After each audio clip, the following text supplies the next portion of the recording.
Well, Darren has obviously found an issue with the ETTs. Hopefully it was an original latex ETT and not a cheap, nasty copy. If it is, Darren, if you return it with all the original packaging, I can replace it for you at no extra cost. Obviously, I'll expect it back signed for. If you send it back through the post office, signed for, and obviously you have to pay for postage for the one to be sent out as a replacement, but we have no problem replacing that for you. Okay, so tonight I'm going to go through a recap of just not the highlights, but the we've done now this is number 44, and some of you guys are new to it, and some people have been emailing me saying, oh, where shall I start? So what I thought I'd do, I'd kind of give you a kind of recap of where all the exercises are. You don't need to make a note, because I'll put up a list on the screen in a little while about all the different ones. If you've been following it, Darren, Chubster, if he comes online, you'll know, or you'll have done them all. You'll have done the exercises, but it's still nice for you to kind of go back and pinpoint them.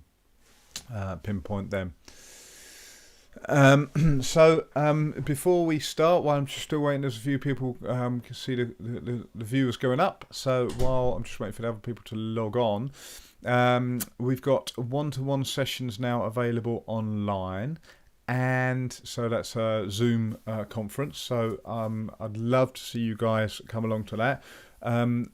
We'll work out a price for that. It will be quite a reasonable price, because I really am keen to get people to start thinking about their training, especially as we have a lake available to us next week. And don't tell anybody, but word on the street is middle of June, Raspberry. I did not say that out loud, but it will be reasonably soon that the other lakes are opening up. So the next 2 weeks we've got a lake where we can do some one-to-ones. Obviously, all the open water sessions are going to be socially distanced, so you're not going to get up close and personable. So it is getting open water. We are starting to kind of work back to getting in the water. Free Fest is on. Okay, we've had word from Globe Vale, the caravan park, and they are open from early July. They're reopening early July, which means Free Fest in Cornwall from the 18th of July is on. So I'll be taking some deposits for that. Yes, that's it. So if you want to come down, do some diving in Cornwall, come on down, see some amazing English countryside. And then I did put up a thing on Facebook about the other trips that we've got, which we're tentatively planning, but obviously depending on the situation. Okay, so I've chatted long enough. You guys who have just logged on have obviously gone past the adverts and heard my prattle about the current situation, which won't make any sense if you're watching this video in a couple of days' time, because it'll have all changed by then. Okay, so we've done 44 of these exercises. Oh, and it's Thursday. It's the last night of the clapping. Apparently, it's the last night of the clapping tonight. So I will finish at 5 to 8, so the guys in England can do the last day of the clapping. So as we move forwards, we've done 44 of these lockdown. This is number 44. We've covered a lot of ground. I mean, we've covered a lot of ground. And I'm super proud of what we've done, and I'm super happy with people who have got involved. And I'd like to thank you, people. There's people been emailing me saying they like this, they like that. It's been amazing. And one of the interesting ones was day 37, so it was only last week, and I've just titled it "Why," and it's why we free dive, why the no tanks philosophy has kind of come to being. And a couple of people have said that was a really good one. Kind of gave you a bit of a background as to what our objectives are in the pool sessions, etc., etc.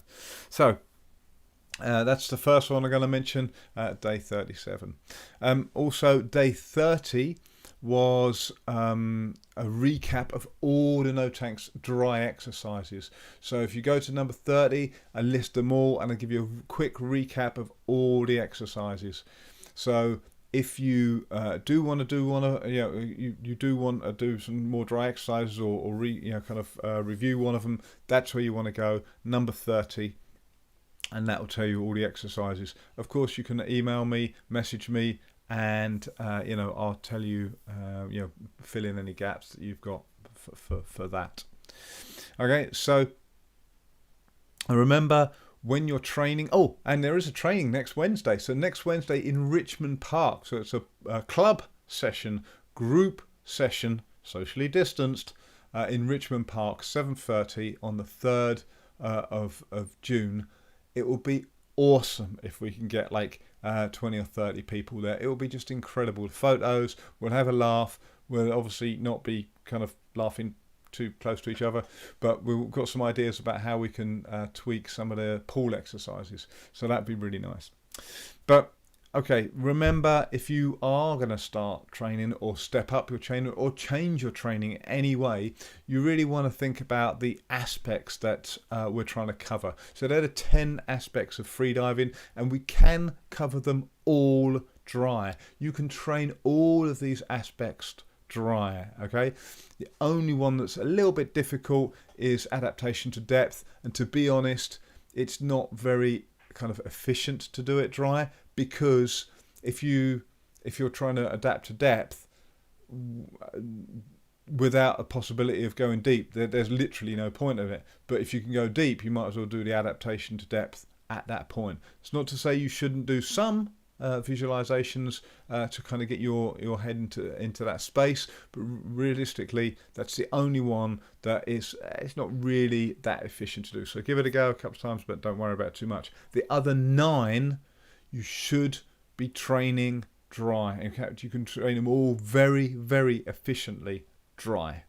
Okay, obviously when we get back in the pool, you can mix it up a bit more, but there's 9 I really, really kind of encourage you to kind of try and cover all those 9. All right, so I will mention the points again, the 10 points that you want to. These are how to learn any aspect. I covered a couple of days ago, but just remember those. Any exercise you go and do, you can go through and have a tick sheet of these and make sure that you understand how they kind of feed in. Okay, but let's move straight on. Okay, so equalization, which is equalization. Yeah, it's about right, kind of. Okay, so equalization, a fairly big topic for people. For beginners, it's this ethereal skill that you can't kind of point to, and you can't really touch it. Okay, so number 16, day 16, I went through the theory of equalization and soft equalization, which is the real goal. There's no point in practicing just equalization. You might as well aim for the gold. Which is soft equalization. Okay, so that's opening the eustachian tubes and allowing air to go up into the middle ear. Okay, so equalization was covered, the theory of equalization was covered in number 16. And then on day 2 and day 29, we talked about the ETT. I haven't got my ETT here. Somebody's stolen my ETT. So it looks like a balloon. It's not a balloon. It looks very much like a balloon. And that is your strength of pulling up air and using and creating pressure. So that's strength. Then we had soft palate control in number 23. That was, if you remember, playing on the didgeridoo and using a straw. We call it a bombilla, or the exercise is called bombilla exercise. and that's technique. Okay, so you have strength with the ETT, technique with the soft palate control, bombilla or didgeridoo is what you're going to remember. And the last one, the Trinity, when we do all these exercises, is flexibility. So we have strength, ETT, technique in the didgeridoo, and the bedtime stretches are the flexibility. So bedtime stretches, we're talking about the flexibility of the chest that allows us to equalize deeper. Okay, so it doesn't matter wherever you can equalize to, more flexibility is going to allow you to go a little bit deeper. I also covered the bedtime stretches, so they're discussed in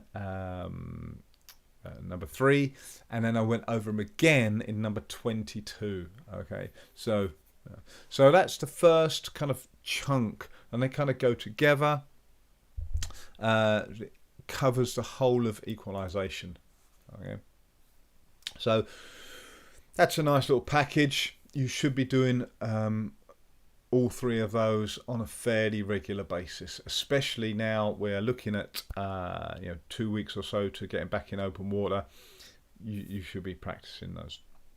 Okay, moving on, we had exercises. So there was a lot of exercises in throughout these 44 days. Just the ones of note, the half holds at number 25. I had a lot of comments about people saying about the half holds, and these are the most powerful, useful. No, not useful. You get so much feedback from half holds. Half holds are so. You have to be so. Well, no, you don't have to be. You are made aware of everything you do with the half holds. So the half holds start with a breath awareness exercise. So we're trying to really be aware of the breath, both where the air's going in, mouth or nose, how we're controlling that air, so they're meant to be smooth.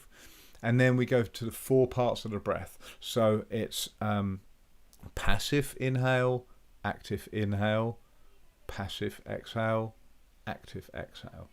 No pause at the top or the bottom. I tried to draw it out in a diagram once and it never worked out. So any of you budding artists out there, not budding, just artists, any artists out there fancy kind of trying to draw I kind of try to do it as an infinite sign or a yin yang. So it turns at the top, goes passive, active, turns at the bottom, passive, active, and then it just goes in this infinite loop. Anyway, so half holds are where you have, on a passive exhale, it means the air wants to escape. So if I'm holding breath here, if I relax and soften, I can still breathe out. I can still squish, and that's the active part. And then I've fully squished all the air out. Relax, and the air comes in. That's a passive inhale. And we control it on a passive. We don't just let it or okay. We control it, but then we actively have to continue it. And the half holds are exactly halfway in between. And we don't do anything. The nose is open. The glottis moves. Is completely soft, so air can move in through the nose, through the mouth. The jaw drops, and if you get it right, you feel a heartbeat moving the chest and moving air in and out of your nose and mouth. And if you do it correctly, you should be able to do that infinitely, because you're not holding your breath. That air is moving enough with a heartbeat. Okay. Then we did 2 visualizations.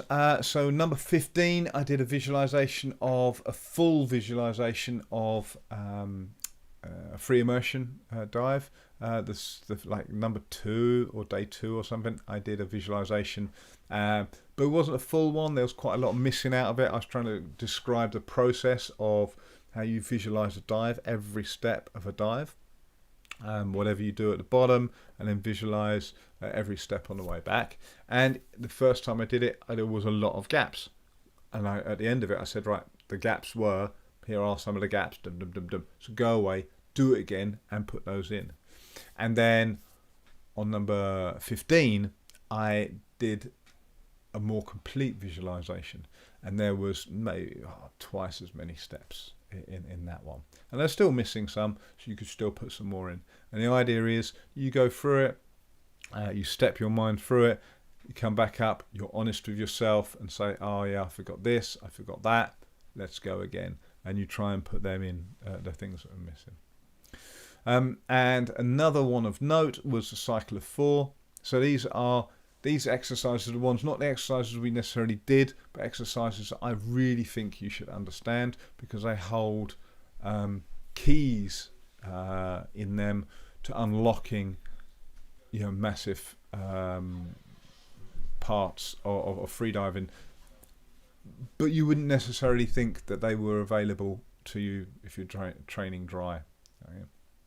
So you've got half holds, which is totally awareness, visualization, which is really technique based, and a cycle of 4, which you could say was the strength, because cycle of 4 is a really progression based exercise which lasts 2 months, and you really go through step by step and change things and bring awareness to different parts of your breath hold. So over the 2 months, if you do the cycle of 4 for 2 months, you will have improved quite a lot. So they're the ones to know: 25, 15 and 31. A little series I did. It's kind of weird how this worked out. We started with like no plan, because obviously we didn't know how long it was going to last at all. And in the middle I did a little series from 17 to 21, but 17 to 20, covering the equipment of free diving and the difference between different masks, different fins, different wetsuits. It wasn't a definitive kind of how to buy a wetsuit, but hopefully it gave you some idea about why we wear what we wear and how you can choose the equipment for you. And then I did a very specific one about photography, and again thanks to Hipster, who helped out and sent a lovely video of my old camera that he's now got, and then we kind of put them together so you could see the difference between the difference and the similarities between the different cameras, and why we select the different things. Okay, so that was the equipment from 17 to 21. And then these are the ones you want to take a note of. These really are the ones you want to take a note of. So Sophie did an amazing meditation session on number 34. The only downside of that was somebody, and I don't know who it was, messed up the system and pressed stop too late, so the whole thing started again. But apart from that, whoever did that, I can't complain enough to them. But Sophie's video was, or audio actually, as it was absolutely splendid. So that's number 34. Then I did a session about knots. Again, just a really nice soft intro to knots. It wasn't particularly instructional about how to do them, but gives you an idea of what you need to know and where you kind of use them. And there was like 3 knots that you should really get yourself au fait with. Okay, and again, during lockdown, or even if you're at work, you can have just a little bit of thread at your desk, and you can just be fiddling with it and doing kind of whatever knots you kind of you need to practice. Okay, so that was knots number 27, and I followed that up number 28 with basic SRT. So looks like travel around the world is going to be different. It's definitely different now, but moving forward it looks like it's going to be different. So now is a perfect time to get your skills up and running for SRT. So hopefully in the coming weeks I'll be able to run some SRT sessions. There'll be obviously 1-to-1. It's outdoors, so we can do that. So please, if you're interested in SRT, please message me, ask me. We've got the frame here at HQ, and we can socially distance and teach, or rather we can teach one-to-one, and we can do that. And I'll set some dates in the next coming weeks. So SRT means single rope techniques. That's going down a single rope and then up a single rope. Okay, unlike climbing, where you you attempt to climb and then you just come back down to where you started. It's completely the opposite way. You're going down into the unknown, go caving, go free diving, whatever you're going to do, and then go straight up a single rope to get back to where you started from. Okay, so that's going to be happening in the next couple of weeks. And the video number 28 gave a good overview of what SRT is. So please hit me up if you're interested in doing some of that. When we get back to moving around the country a bit more, there are some amazing locations in the UK where we can abseil effectively straight into crystal clear lakes, which is pretty epic. Now, I'm going to put Marco on the spot. I don't know whether he's online, but I'm going to put him on the spot. He's promised us yoga part 2, but he did yoga part 1, which is Uddiyana Bandha, which is arguably the most important part of pranayamic technique. It's certainly one of the most under practiced within yoga. Okay, but if you talk to any yogic, they will say yes, Uddiyana Bandha is really important. So the root lock, which locks, if you're going to talk from a pranayamic point of view, it locks the energy of the prana in, but from a strength and conditioning point of view, it locks in the hips and the pelvic muscles and really kind of holds you together. So you should be using it with all sorts of exercises and all sorts of physical sports, etc., Uddiyana Bandha. So he went through that in number 12. Super important. So I did a stretching session on number 22, which I was quite proud of. The video kind of lays out the real basic stretches that you need to be doing. Doorway stretches, should be doing them all the time. Foam roller stretches, so Steffi asked me only a couple of days ago about how to do foam roller. It's all in there. In number 22, better doorway, foam roller, monofin stretches, and as I mentioned earlier, I covered the bedtime stretches. So stretching is quite good on there. And then last, but absolutely, definitely, by no way the least, is Gabby's self-massage session a couple of days ago, number 39. That was incredible. So spend some time, put some time aside to massage. Follow Gabby's self-massage technique. She gave actually the first 5 minutes. She explained so much about how and why you shouldn't, or when you shouldn't, massage. And really interesting, the first 5 minutes, like really interesting. And then she went on to how to do self-massage, which was like, at least she could have split those up to 2 amazing videos that were so good. So if you do have time, make sure you have time. Get yourself some time. Put some time aside to do some self-massage. Okay, and that was covered in number 39. Okay, so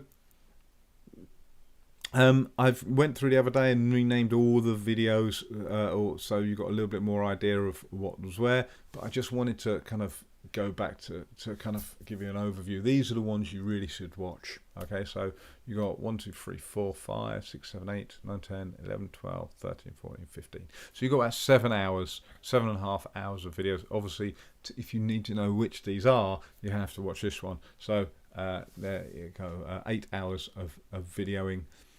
That's a week's worth of videos for an hour a day, just over a week. Please do it. That will take you up to second week of June, which may be in 2 weeks' time, or just over a week's time, we'll be looking at getting more regular open water dives happening. So please stay safe in your trainings and kind of, stay fit and healthy, and let's start moving this forwards towards some nice dives over the summer. Hopefully the weather holds. Looks like it's going to hold for next week. What can I say? It's been incredible. I say it's not over yet. We've got another couple of weeks of lockdown, but we're definitely moving that direction. So I feel happy, kind of saying to people, okay, start thinking about getting back in open water. Right, so that's it. You've got 3 minutes to go and get yourself out the front of the house for the last clap for the NHS and essential workers. Please contact me if you've got any questions about online one-to-ones, in open water one-to-ones, or any other trips we're running. And please message me and about the session next Wednesday, 7:30. We'll be online, and maybe I'll do a live stream of the social distancing group session that we got in Richmond Park. If we can technologically do it, I'll do it. But otherwise, we'll see you there in Richmond Park, Kingston Gate, 7:30 next Wednesday. Until then, I'll see you tomorrow night, obviously. Ciao, ciao.